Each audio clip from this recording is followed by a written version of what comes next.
before we start our morning prayer, let us sing a song entitled Jalan Serta Yesus.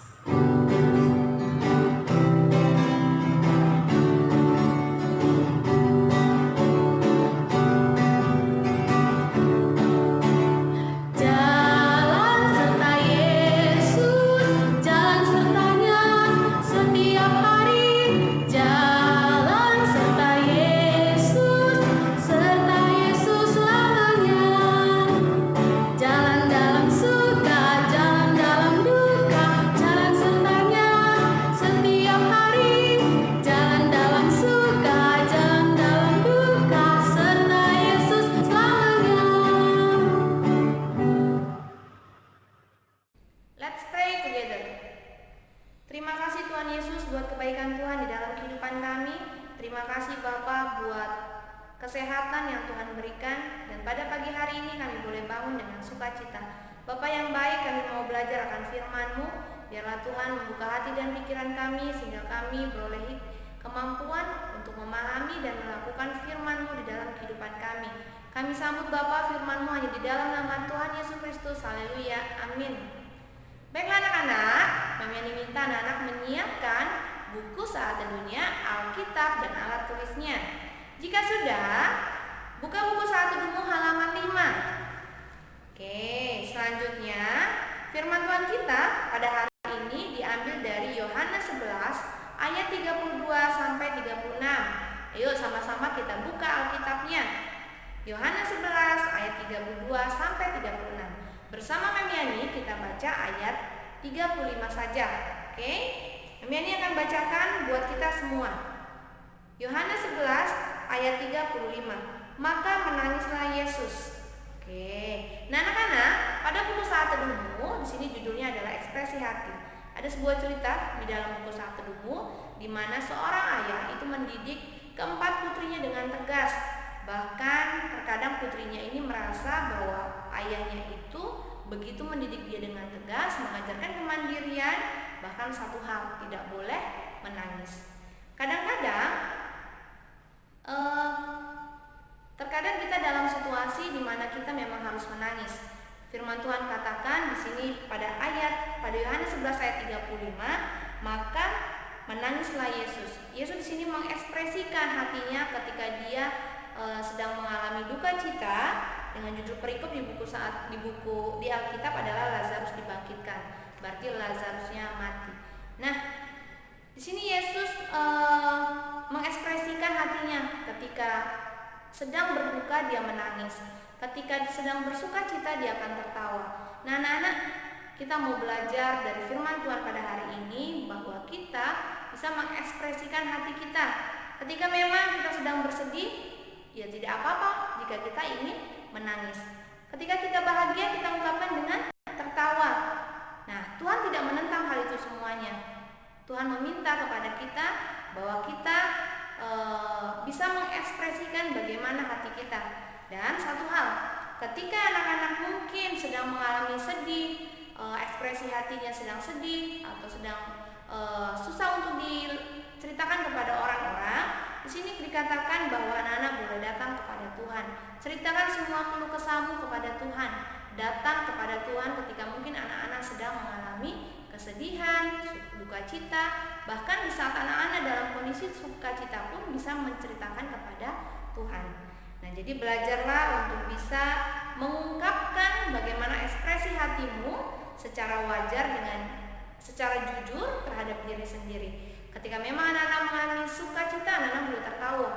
Tidak mungkin ada orang yang mengalami sukacita dia menangis, walaupun biasanya ada juga yang mengalami sukacita pasti menangis ekspresinya. Dari sini kita mau belajar tidak ada larangan ketika memang kamu sedang berduka cita itu menangis.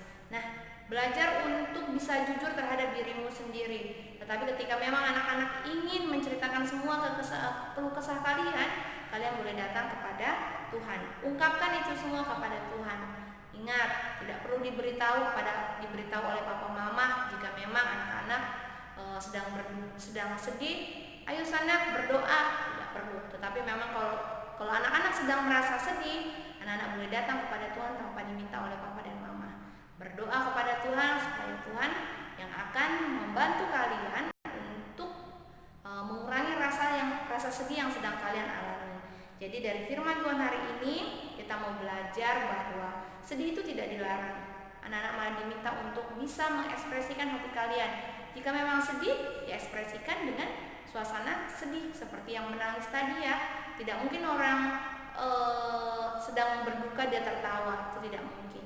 Belajarlah satu hal, kalau memang anak-anak sedang mengalami kesulitan, boleh datang kepada Tuhan, ceritakan semua keluh kesahmu kepada Tuhan, tidak perlu sampai diingatkan oleh papa mama. Kalau memang anak-anak ingin menceritakan kepada Tuhan, datang berdoa kepada Tuhan tanpa diingatkan papa dan mama. Nah, sekarang kita mau belajar jujur terhadap diri kita sendiri. Kalau memang dalam kondisi sekarang anak-anak sedang sedih, jangan larut-larut di dalam kesedihan kalian. Tetapi datanglah kepada Tuhan supaya Tuhan yang akan mengangkat kesedihanmu digantikan dengan sukacita. Oke, bisa? Dari sini kita mau belajar bahwa kita harus jujur terhadap diri kita sendiri. Yang kedua, kita juga bisa berempati terhadap keadaan orang lain. Bisa semuanya ya. Jadi jangan pernah takut untuk mengekspresikan hatimu, karena tidak ada larangan untuk menangis, tidak ada larangan untuk bersedih. Sekarang tinggal kejujuran kita sebagai anak-anak Tuhan, bagaimana kita mengekspresikan hati kita. Jika kita masih dalam suasana hati yang sedih, anak-anak boleh datang kepada Tuhan, berdoa kepada Tuhan supaya Tuhan gantikan kesedihan kita dengan sukacita. Oke, tetap bersyukur dalam keadaan. Kita harus belajar bersyukur dalam keadaan apapun, baik dalam sukacita maupun di dalam duka cita. Ingat, kita punya Tuhan dan yang dahsyat dan luar biasa. Datang kepada Tuhan, kita minta pertolongan Tuhan, maka Tuhan akan menolong kita. Bisa semuanya? Bisa ya anak-anak kelas 8 belajar untuk jujur terhadap dirinya sendiri, jujur mengekspresikan hatinya. Oke, karena tidak ada larangan buat siapapun, bahkan Alkitab pun menuliskan, maka menangislah Yesus. Yesus pun menangis ketika dia sedih kehilangan Lazarus. Oke, sampai di sini firman Tuhan kita. Anak-anak siapkan alat tulisnya untuk menuliskan tanggal pada buku saat teduhmu. Jika sudah menuliskan tanggal pada buku saat teduhmu, jangan lupa minta tanda tangan papa atau mama. Semuanya bisa? Oke, jika semuanya bisa, kita mau melanjutkan kegiatan belajar kita. Kita tutup di dalam doa. Terima kasih Tuhan buat firman yang boleh kami pelajari pada hari ini. Kami percaya Tuhan, dalam kondisi hati kami seperti apapun, Tuhan akan menolong kami Bapa. Ajari kami Tuhan Yesus untuk selalu datang kepadamu, menceritakan segala keluh kesah kami hanya kepada Tuhan, karena kami percaya Tuhan Yesus akan menolong kami. Ajari kami Bapa untuk jujur terhadap diri kami, belajar jujur dan berempati terhadap sekeliling kami, supaya kami mampu mengekspresikan hati kami sesuai dengan keadaan yang sedang kami alami. Tapi bantu kami Tuhan, kuatkan kami untuk selalu berjalan bersama dengan Tuhan dalam terang. Bapa yang baik, pada hari ini kami mau menyerahkan kegiatan belajar kami dari pagi hari hingga siang hari nanti ke dalam tangan Tuhan. Tuhan akan menolong dan memberkati segala sesuatu yang boleh kami kerjakan, sehingga mendapatkan hasil yang memuaskan bagi kehidupan kami. Kami berdoa buat anak-anak di rumah Tuhan yang sedang mengikuti kegiatan belajar secara daring. Berikan mereka hikmat sehingga mereka mampu mengerti setiap materi pada hari ini. Kami juga berdoa untuk orang tua dan peserta didik kami. Tuhan memberkati setiap usaha dan pekerjaan dari orang tua peserta didik kami, sehingga Tuhan mereka boleh mendidik, menyekolahkan anak-anak sampai ke jenjang pendidikan yang lebih tinggi. Ini doa kami Bapa yang kami panjatkan di dalam nama Tuhan Yesus Kristus. Haleluya. Amin. Baiklah anak-anak, selamat mengikuti kegiatan belajar pada hari ini. Tetap semangat, tetap jaga kesehatan. Tuhan Yesus memberkati.